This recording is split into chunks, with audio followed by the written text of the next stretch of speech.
Assalomu alaykum aziz kishiylar, yoshlar olam kuzatuvchilari. Mana bugun Agricola dorisini sizlarga qanday tayyorlashni o'rgatib beraman. Bu Agricola NPK'si 24-10-20 bo'ladi. Ya'ni azot tarkibida azot 24%, fosfor 10%, kaliy 20% bo'ladi. Bu Agricola'ning har xil turlari bor. Archalari uchun, aglanimalar uchun, difenbaxiyalar uchun, fikuslar uchun, har xil sukulentlar uchun.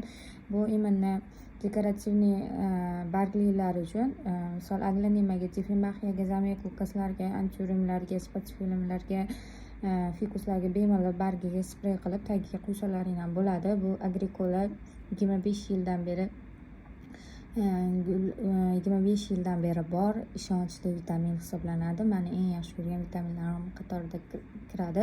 Buni narxi 25 ming so'm. Bo'lmasa tayyorlashni o'rgataman. Mana hozir men barglariga gullarni sprey qilmoqchiman. Bunimiz 600 ml o'zi nimasi hajmi. Men yarim litr suv qo'yganman. Yarim litr suv. Buni o'zi 2 litr suvga shunaqa bir choy qoshiqda to'la solinadi.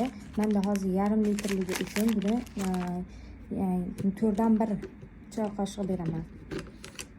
Hop, 4dan 1 qismi bo'lsa, mana 4dan 1 qismi, mana yarmini yarmirog'i, mana yarmini yarmirog'i solamiz. Hop, solib turib yaxshilab silkitamiz. Silkitib, pulverizatorim hozir yonimda bosligi uchun mana shunday ko'rsatyapman. Mana silkitib turib, bu kristal bo'ladi. Shakli mana kristal bo'lganini hisobiga bu kristallar yaxshilab erib, suvda erib, yo'q bo'lib ketib, suvga yaxshi o'zidagi hamma vitaminlari chiqib bo'lgandan keyin gullarga bemalol bargiga sprey qilinaveradi.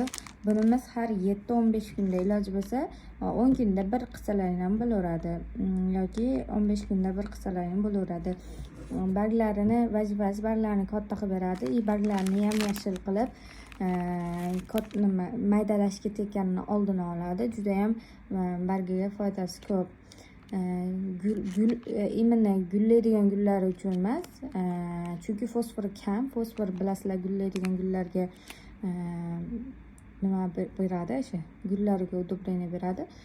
Bunda azot bilan kaliy ko'pligini hisobiga o'sha barglariga именно yordam beradi. O'sha bargi maydalashga tekkan, bargi xiralashib, rangi xiralashib ketayotgan gullarga bemalol bargiga sprey qilasizlar. Tagiga nam holatda tuproqqa bersalaring ham bo'laveradi. Asosan spreyga yaxshi foyda beradi.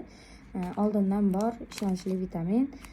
Ma'lumotlarimiz foydali bo'lgan bo'lsa, kanalimizga like bosib, obuna bo'lib qo'yinglar. Yaqinlaringga ulashinglar. Gul ishqibozlariga xudo xolasa inshaalloh bundan keyin yana boshqa vitaminlarni ham tayyorlash uslubini ko'rsatib beraman. Sog' bo'linglar, salomat bo'linglar.